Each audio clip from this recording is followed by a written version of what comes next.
जय माता दी। स्वागत है आपका अपने चैनल कृष्णा प्यारी सखा में। हरे कृष्णा, राधे राधे। कैसे हैं आप सब लोग? उम्मीद करते हैं एकदम अच्छे और स्वस्थ होंगे। माता के पावन चैत्र नवरात्रि चल रही हैं और इन नवरात्रि में हम रोज़ अपने घर पे संध्या पूजन यानी कि शाम की पूजा किस प्रकार से करें, तो आज वीडियो में यही आपके साथ शेयर करने वाली। हम शाम को अपने घर के मंदिर पे प्रतिदिन पूजा कैसे करें इन नवरात्रों के दिनों में, और साथ ही ऐसा कौन सा ग्रंथ पढ़ें और सरल विधि से माता को कैसे प्रसन्न करें, क्या और माँ भगवती के सामने एक छोटी सी स्तुति करके और उनकी आराधना करके उन्हें हम प्रसन्न रख सकते हैं। तो इसके लिए आपको वीडियो को पूरी देखना होगा। वीडियो बहुत छोटी सी है, प्लीज़ वीडियो को स्किप बिल्कुल ना करिएगा। सबसे पहले हम सिर को ढक लेंगे। बिना सिर को ढके पूजा नहीं की जाती है। तो जो भी माँ को हमने भोग लगा रखा था दोपहर में, वो भोग को हम सबसे पहले उस भोग को हम वहाँ से उठा लेंगे। माता को जिस चीज़ का भी आप भोग लगा रहे हैं, भोग को वहाँ से कम 10-15 मिनट या आधे घंटे के बाद हमें उठा लेना चाहिए। तो शाम की पूजा मंदिर पे करेंगे और इस भोग को यहाँ से उठा लेंगे, और माता की कोई भी वस्तु हमें वहाँ से नहीं उठानी है।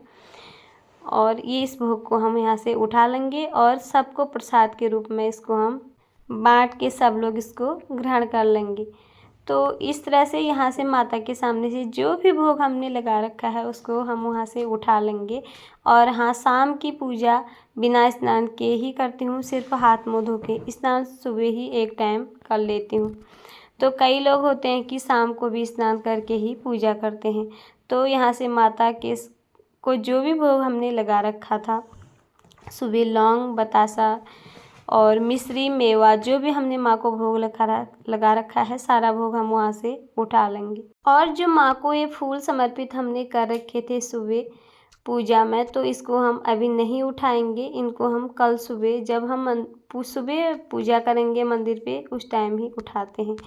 एक दिन फूल मंदिर पे चल जाते हैं, पर बासी फूल मंदिर पे एक दिन के बाद आप मंदिर पे फूल नहीं रख सकते हैं, तो उनको दूसरे दिन ज़रूर उठा लें। बासी फूल मंदिर पे नहीं रखे जाते।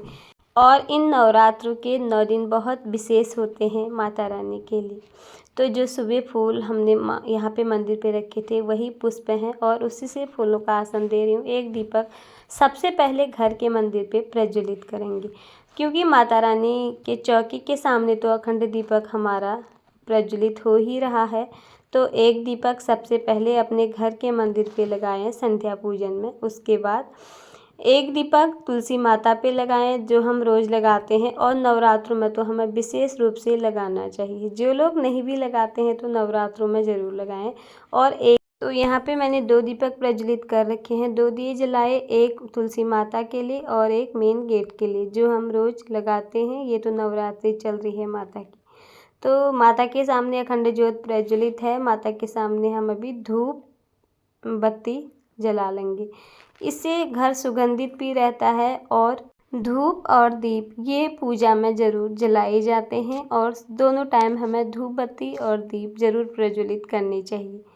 तो माता के सामने जो अखंड दीपक हमने लगा रखा है, अगर उसमें घी या तेल कम हो, जिस किसी का भी आप दीपक लगा रहे हैं, आप उसको उसी टाइम उसमें भी घी से जला रहे हैं तो घी डाल दें। अगर तेल से जला रहे हैं तो उसमें तेल आप डाल सकते हैं। उसको आप भर के रख दें, फिर चाहे तो आप 4-5 घंटे के बाद ही उसको देखें। इस तरह से हमने जो 2 दीपक प्रज्वलित कर रखे हैं, इसको हम एक तुलसी माता के सामने रखेंगे और एक मेन गेट पे। फिर हम पढ़ेंगे दुर्गा सप्तशती।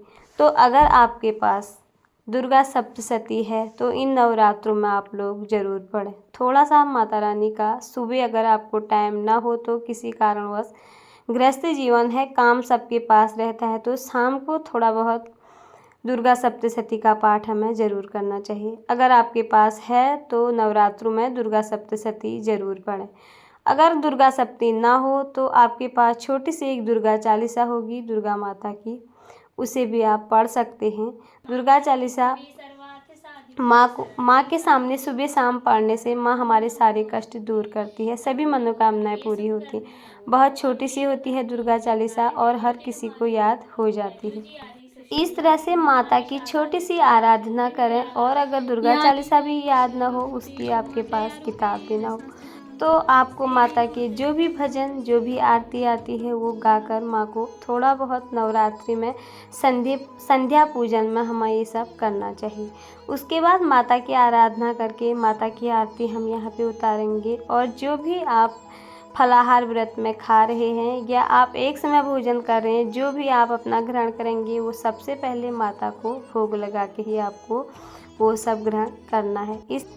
तो जो भी हो शुद्ध और सात्विक तरीके से पहले भोग माँ को लगाएं। उसके बाद लड्डू गोपाल जी भी हमारे घर पे विराजमान है, उन्हें भी भोग लगाएंगे और फिर हम खुद ग्रहण करेंगे। इस सरल विधि से करती हूँ अपने घर में नवरात्रों की समय संध्या पूजन। तो उम्मीद करती हूँ आप लोगों को वीडियो ज़रूर पसंद आई होगी। वीडियो थोड़ी बहुत भी अच्छी लगे या यूजफुल लगे तो प्लीज़ वीडियो को लाइक और इस चैनल को सब्सक्राइब ज़रूर कर दीजिएगा। तो फिर मिलती हूँ आपसे एक अगली वीडियो में। तब तक के लिए आप सबको हरे कृष्णा, राधे राधे, जय माता दी। आप सबका ये वीडियो देखने के लिए बहुत बहुत धन्यवाद।